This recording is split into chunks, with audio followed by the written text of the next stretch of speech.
thank you so much for having us here in this beautiful space and the workshop and showing us around a little bit. It's so exciting for us to finally see what goes on behind the scenes here at Gallagher. And I'm really happy that you're here because we've interacted at the store before. We really love your store. The way you understand guitars, especially like in your descriptions of guitars. Like I remember when we took the GA-60 up there, and that was the first guitar I brought to the lineup after taking over.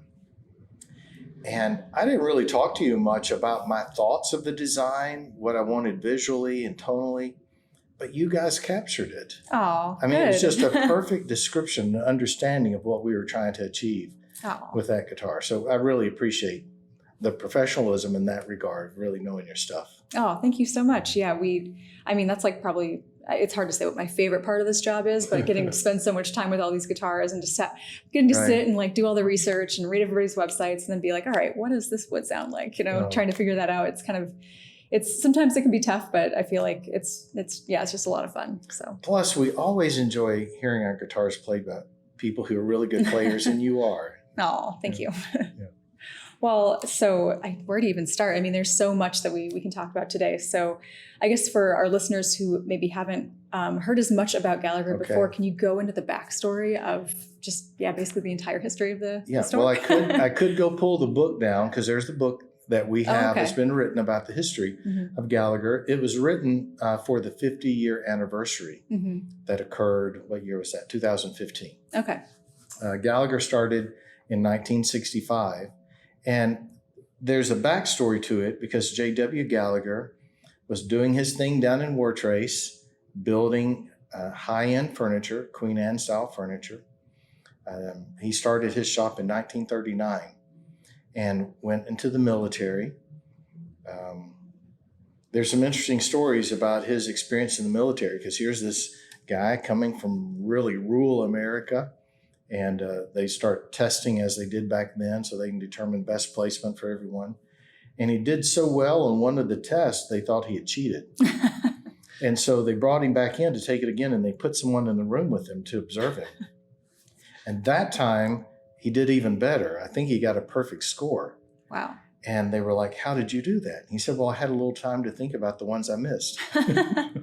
So he was really a sharp man. So he'd come back to Wartrace, had his furniture shop, was building furniture. A neighboring town of Shelbyville, there was a factory there. The Slingerland Drum Factory was there. And they wanted to build retail guitars. And they recruited him and another man to come set up production line. Well, that's great. He knows how to work with wood, but he didn't know anything about guitars. And I had a conversation with a man where J.W. offered to buy his Stella guitar because he was going to take it to the bandsaw and cut it open because that's how he learned. He reverse engineered. And the promise was, if you'll sell me your Stella, I'll give you one of our first Gallaghers. And he was like, I didn't want to sell my $25 Stella. But J.W. taught himself. And we had a presentation recently from a man who walk through the various stages of development that J.W. went through with Don, his son, who ran the company for 40 years himself, Don did, such as learning to put a radius, like the 1966 guitar that I have over here. It truly is a flat top. There's no radius to it. Wow. Yeah. And so they learned to do that in consultation with C.F. Martin, actually. Oh, okay. And then what they learned about bracing. So some of the developments over the years. So I could go on and on about the history. The other thing I'll add about it, they were learning to build guitars, but what really changed was when they developed a relationship with Doc Watson. And it was really by chance that occurred. Doc really loved the G-50, and that became a very famous guitar. But it was really in collaboration. You see further input from the artists in learning how to refine their guitars and build guitars. Yeah, it seems like Gallagher has a really strong relationship with players in that regard. We do. So I've learned my first guitar chords on a Gallagher. My youth director had a Gallagher. It was 1967 G-50. And I grew up fairly close to Wartrace, so I had always known about Gallagher. So when I purchased the company, because they closed down in May of 2019, and I purchased it later that year to revive it, I had some understanding, but not nearly enough appreciation for how meaningful guitars are and how meaningful these guitars are to people, because there really is a sense with a small builder of having this connection, and it feels kind of like family. Yeah, people have, I mean, especially when people are building custom guitars, they often have such intense back and forth for a long period of time. So it's like working with an artist on some sort of commissioned piece. But on top of all that, like Gallagher's been around so long that, I mean, several generations at this point have gotten to play Gallagher's. So that's really special. So I'll add a story in that regard. J.P. Cormier is one of our artists. He's in Canada. He had a Doc Watson model. His first guitar that he purchased was a G-70. He'd always wanted one. And when he saw we had reopened, he was one of the first to say, I want a Gallagher, later got a Doc Watson model. He was doing a U.S. tour not too long ago and came through here and asked me about if he could trade in his Doc Watson, since he already had a Dreadnought, for a small body. And so we did. And so we had his Doc Watson model back. I took it down to Merlefest with me. And Karen Watson, which is Doc Watson's granddaughter, Merle Watson's daughter, was there and had Merle's old guitar that she brought to us to do some repair on. But we had that Doc Watson there. And she came back the next day, said she'd been thinking about it and wanted to purchase that for her son-in-law, which is really full circle for that guitar to end up back in the Watson family. Yeah. Oh, that's really cool. So there's a lot of legacy with this company. Yeah, absolutely. So one question I've always kind of wondered about, and I suppose it's kind of obvious when you play Gallagher guitars and you sort of see, just take them in and sort of see what they compare to. But was JW sort of aiming to replicate some of those Martin designs, or was it just sort of incidental? Because the nomenclature is kind of different, and so is it just sort of like that's a good observation. The nomenclature is different. But it's like our GA, we think of in Martin terms as the OM. Yeah. So is the goal more to just sort of have that full spectrum of body shapes available to players? He really did just work off of the Martin designs more than anything else. Right. Like a lot of companies have done. Yeah. Even though like our GC is like a triple O, the language is a little different. Yeah. But very similar designs.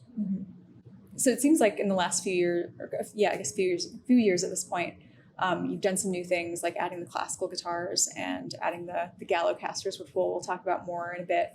But those are like more of a recent development. Those didn't originate with JW. That originated Don. Actually, the classical did originate with JW. Oh, it did. Okay. Merle Watson was commissioned the first one. Okay. And so when we built one that's now at your store, we got some inspiration from his design, even though we added some of our own touch to it as well. Yeah. So do you guys plan to sort of expand more beyond what was originally being done by JW and Don? We've already done that in a couple of ways. We built the first parlor. Okay. That was built. So that was something we added to the line. And then also the jumbo, which I don't have a jumbo out here, but we received some encouragement to branch out. And so we added the jumbo line. We do a mahogany, a rosewood, and a bird's eye maple or maple jumbo. And one of those jumbos, the bird's eye maple, it's a pretty showy guitar. I designed the inlay pattern for it, the split diamond for it, for the head cap. And we definitely dressed it up. It's a showy guitar, and it's touring now with the Oak Grove Medicine Show. Okay, nice. So they're kind of flashy. So it fits in. Yeah.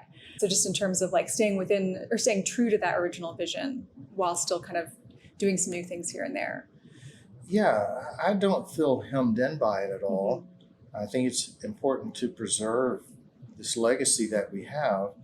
We're expanding in some other ways, like with the top testing that we're doing, you know, that's a refinement to the process. Don Gallagher was up here visiting recently and talked to him about that.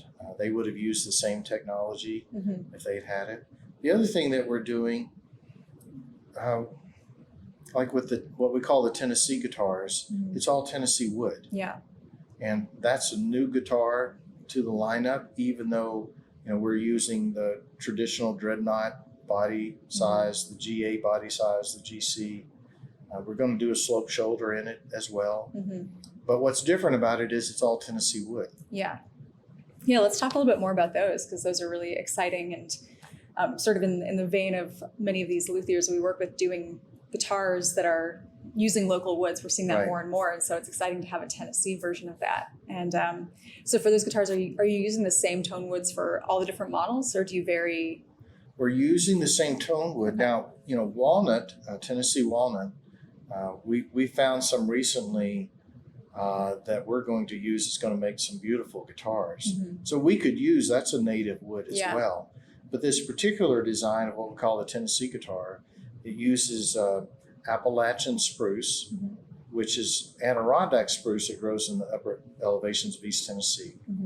We use Osage orange for back and sides, which, again, you know, how best to describe that wood. Very dense hardwood, a blend kind of maple and rosewood, you know, trying to, how's the best way to describe it. But the other woods that are interesting about it is that we use persimmon for the fretboard and bridge and headstock. And persimmon, normally when you see persimmon, it's this light color, kind of creamy wood. It's referred to as American ebony. It's very similar to African ebony. But we have a source for that persimmon wood where it's been wounded. Spalted some, so it provides some coloration that we think is really unique as well. And then we top it off with American holly for the binding, which is a nice, rather than putting a piece of plastic on it or ivory, we use that natural wood binding. Yeah, so beautiful. Describing the tonal characteristics of this wood, we debated that for a little while, but I think we came down to maple being sort of the best comparison because it is sort of more similar to maple than other tone woods in terms of the density.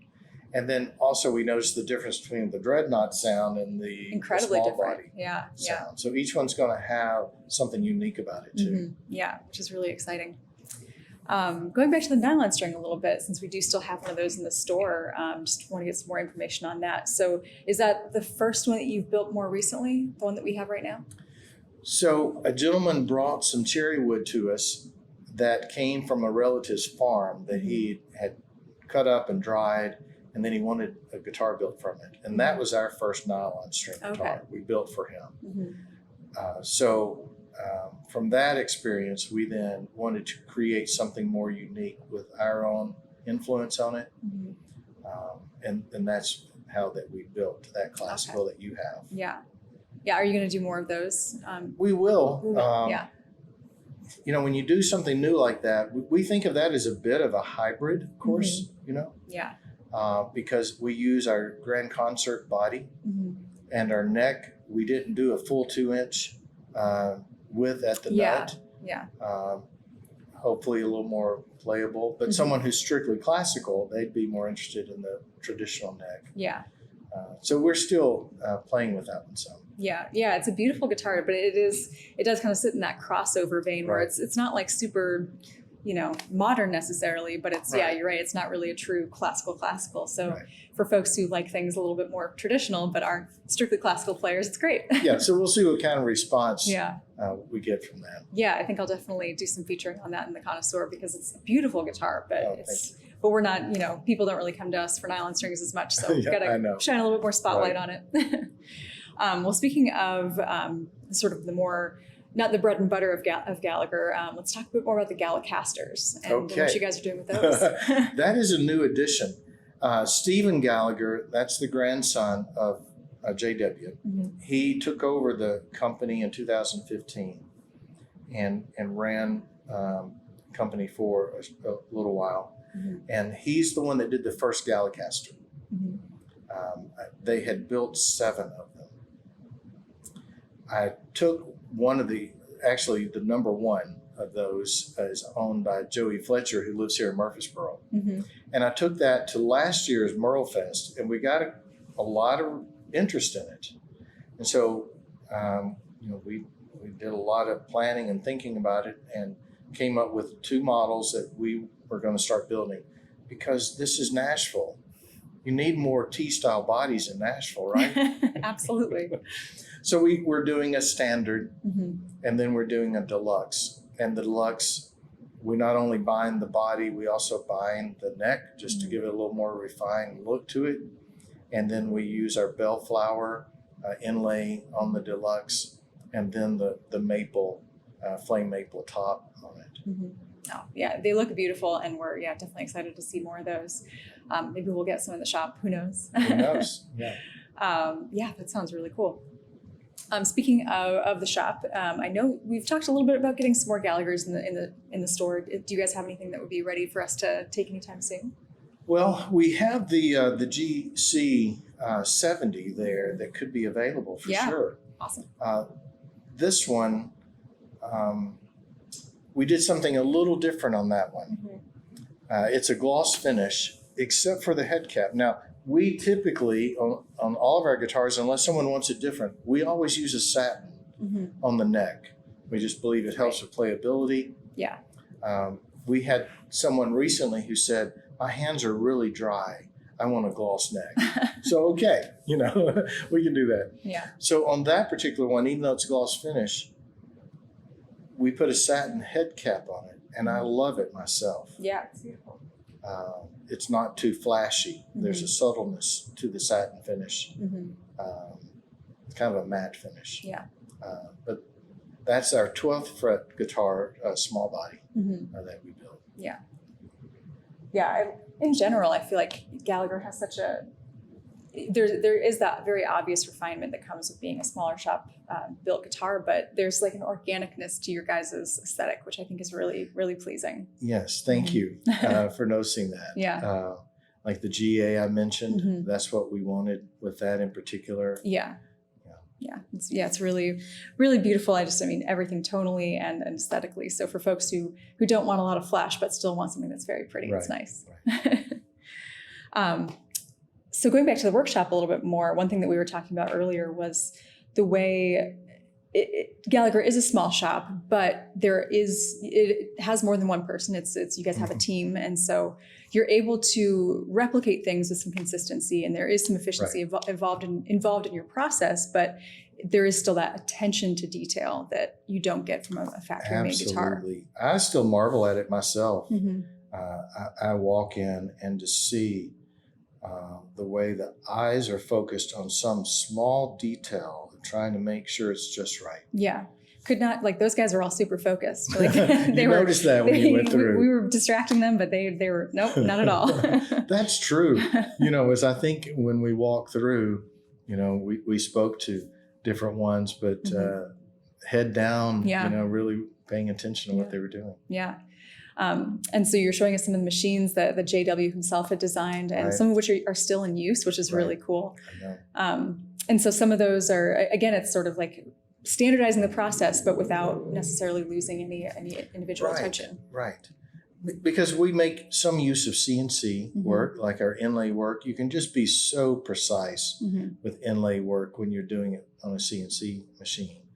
But it doesn't mean that we're just leaving it to the machine. There's a lot of detail work in just drawing it up, managing it, and mm-hmm. then filling the pockets and all of that. But the machine can do something in some cases more consistently. Mm-hmm. But that's not the same as just cutting everything out on a machine and putting together like it's just parts and pieces. Right. We're involved hands-on from beginning to end. Yeah. I think that is the literal best of both worlds, because you want that human eye for what needs to be done, but that precision, that machine precision. So best combination. Right. Yeah. Can anybody do anything, any part of the process? Or are folks more specialized in any way? So the interesting thing about that, we all have strengths and weaknesses. Mm-hmm. Most of the guys have had formal training Mm-hmm. before coming here. One of the young men that you met back there, he joined us recently for a very specific task, but we've trained him in other areas as well. But the strengths and weaknesses come where you see people really shine in an area. Mm-hmm. And so they lean more toward doing that most of the time. Right. So they could do anything, but they do have their thing. Yes. And so there will be some movement. Mm-hmm.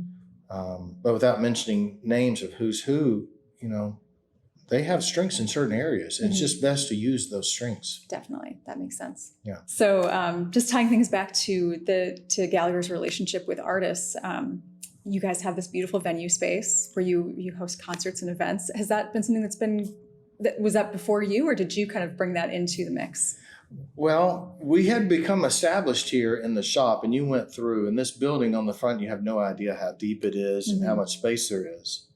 This was a coffee shop. Okay. So when we rented that space, this was already occupied. Okay. Not long after being here, they said, hey, we're going to relocate to a different location. Are you interested in renting this? So I approached the owner, and that was right before the pandemic hit. Oh man. And so we still have yet for it to reach its real potential.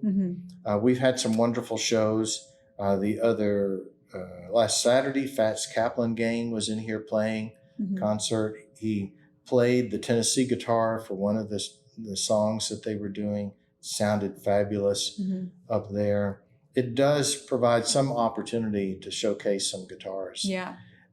The other thing, though, it's just great to enjoy live music. Yeah. And we love being able to support and contribute to that. Yeah, that's really wonderful. I mean, I would love to be able to do that myself, and just to get to have this beautiful space to have that role in the community is really fabulous. Yeah. Well, amazing.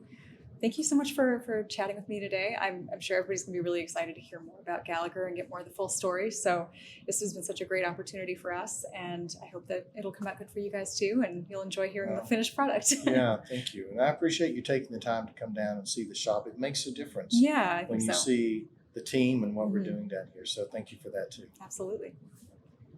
Cool.